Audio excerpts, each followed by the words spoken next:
Okay, so far we've been able to explore a few of the Microsoft Office Word and features. Hopefully, the proficiency will increase over time, right? But it starts from somewhere. Ideally, we would become masters of the whole entire suite over time, right? So, fortunately or fortunately, today we'll be ending our series with Microsoft Word. We'll move on to PowerPoint. So, um, hopefully, we've all gotten something, right? All right.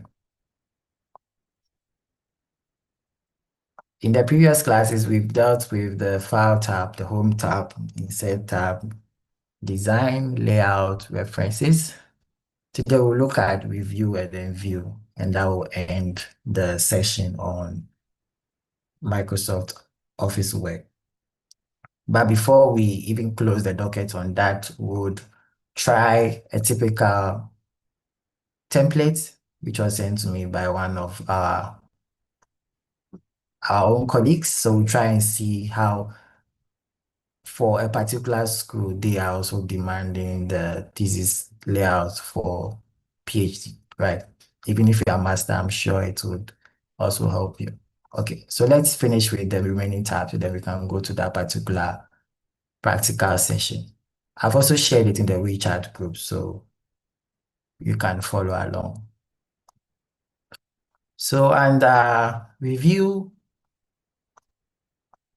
there are so many things that we can have under review, but some of them we've already mentioned them. Some we have also just mentioned them in passing. So I'll just highlight a few of them and then we can continue from there. So we have the spelling and grammar check, which is the proofreading. So let's say I spell something wrong, like I spell something wrong, right? We have at the lower part of our Word documents, you have the language checker or the proofreading checker here.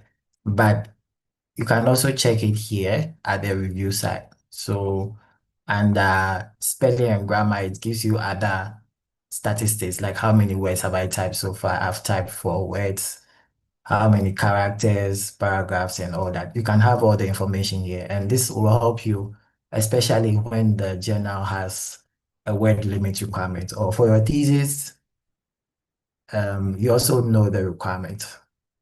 So anyone here knows the average number of words or pages that is required for a master's thesis? Anyone knows? How many words or pages are you supposed to give for a master's thesis?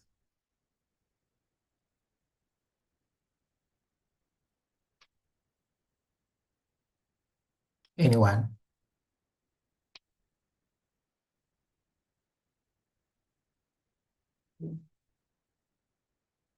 Today I also came. If you don't talk, I don't move on. So we'll be here on the same topic and the 2 hours will be over. So how many words or pages for a master's thesis? 3,000 words. A standard master's thesis. Okay, that's Joanna's answer, 3,000, 30,000 words for a master's thesis. Yes, I want more answers. It's 30,000, not 30,000. Okay, 30,000. I was a bit surprised to see 3,000. Yes, anyone else? Let's speak. You don't speak, I don't move on. We can use review tab. I don't mind. We'll meet again and then still be on review, no problem. So let's talk. How many words or pages do you know? I'm sure everyone here is either a master's or PhD student, right? So you have a fair idea of the battle you have either fought already or the battle you are about to fight. So what number of words is your department requiring you to write for a master's thesis? Yes, Like 15 to 25,000. 15 to 25,000. Okay. Anyone else?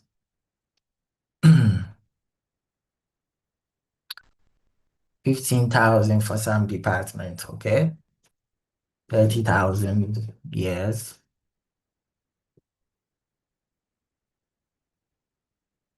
Okay, let's move away from the words. How many pages? Roughly, if it's 30,000 or it's 15,000, how many pages are you expecting to write? Let's put your department aside. You, as an individual, how many are you hoping to write? How many pages are you hoping that your master's thesis should have, that if you have not written it? Or if you've written it, how many pages did you write in the past? Okay, so for me, I wrote 78 pages. 78 pages, double spacing, that would be approximately I used 1.5. 1.5. So maybe around 30,000, yes, 30 to 35,000, roughly. English characters or English words, as they call it.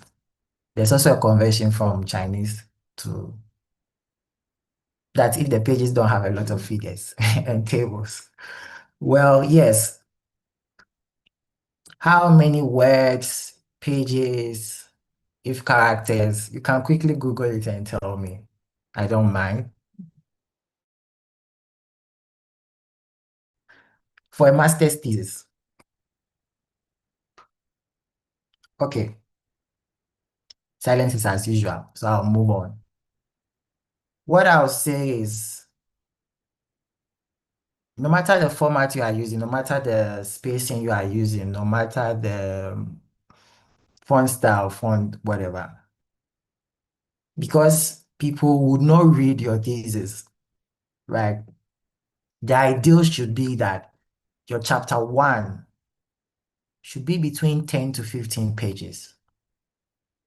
When I say chapter one, I mean the standard chapter one introduction should be around 10 to 15 pages. If you start going beyond that, then you are, I'll not say talking a lot, but it may be too much for the one going to review, okay? Especially if you are going to go under blind review and all that.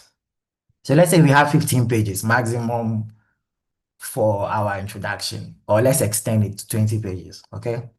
And then we have our literature review, because you will be showing a lot of figures. Hopefully, I'm thinking you'll be doing that. But yes, you should be showing a lot of figures from the literature that you've read, some figures that you also have drawn. So that should also be around the same, let's say 20 pages. I'm talking about double space here. So let's say 20 pages. So we have 40 already. Your methodology, depending on whatever you are doing, should be around 30 pages, including your theory, your frameworks, and all those things are there. 30 pages. So that's 70 pages. I've not spoken about results. Results maybe also around 10 to 15 pages, or maybe 20 pages. Okay, so that's 90 pages. 90 double spacing. I'm emphasizing on the double spacing. And then you have your conclusion, future work, maybe 5 pages. So limitations and all that. So around 95 pages. Your references is depending on how much you have. Around 40 is okay.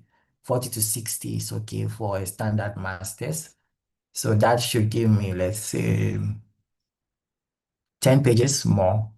So ideally, a standard master should be around 120 pages, which is double spacing. In 1.5, it would be around 85, and then in single spacing, maybe around 60. Okay, so if you have this in mind, right, you ask yourself how many words can a single page take, right? And then you factor in that. So I'll not go by the words, but I'll go by the pages, okay? And let's also keep in mind that around 40 to 60 for a master's is good for the reference. Any question so far? Any objection also? This is not a standard because it will cut across various departments and all that, but let's say you don't know what to do, you don't have the details yet, you can start from 120 pages, double spacing. PhD, the PhD guys here, how many pages, how many words? Or what do you think is the right number of words to give? Yeah, that's too much. It's not too much because you've written too much. It's just too much because a human being doesn't want to read. Another human being who doesn't know you, who doesn't care really about your work. But 95 is okay. It's okay. Single spacing may need to be around 180 double spacing, or yes, or more, around 200 or 250. It's a bit too much, especially if you are in this land, because English is not their native language. Yes, so they seeing such a large number of text in front of them at the same time is a bit worrisome. Unless you can convince me that around 20% of the pages have equations, they have tables, they have other things aside text, then I can say it's okay. It doesn't matter. And your referencing is a lot. Okay, the 95, it's okay. But yes, for reasons that I've already stated earlier, you can narrow it down to around 80 or 85. Yeah, just remove some parts of it. Yes, PhD. Let's move on to PhD. How many words are we supposed to write? A standard PhD thesis.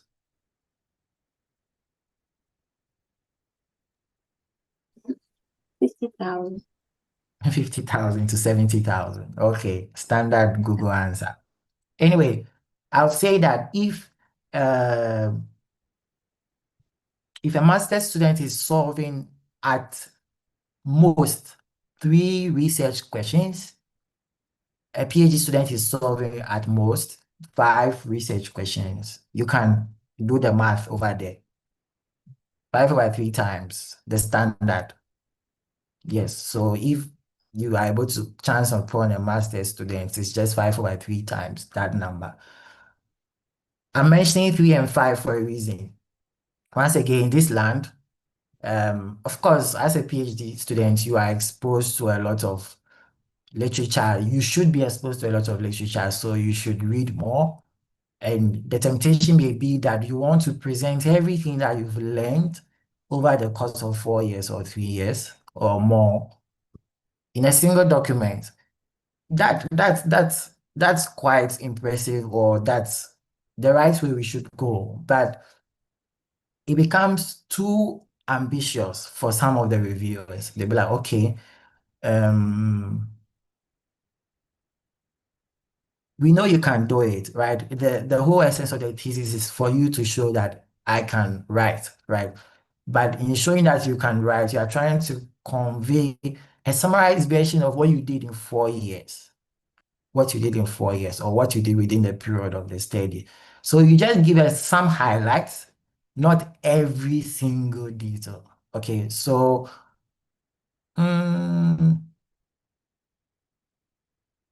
yeah, around 200, 250, at most 300 double spaced um, pages is enough for a PhD. Well, if the country in which you are studying, the native language is English, then you can try and explore all those appendix and all that. And yeah, that is if the reviewer you are sure can tolerate that, specifically if the person can read in English, can read the technicalities involved in the study, then you can do that. But just to ease up on the reviewers, don't go beyond 300 pages. Don't go beyond 300 pages. What you can do is try and then cut out some of the details, okay? And the advice I'll give the PhD students is make sure that whatever you write in your thesis, most of it is already online. Okay, most of it is already online, so that you are not tempted to feel like, okay, I've not shown this to anybody in the world, so let me put everything in my thesis. There will be some parts of your thesis that is not online, but 80 to 90% of your work should be already published. All right. So that's just by the way.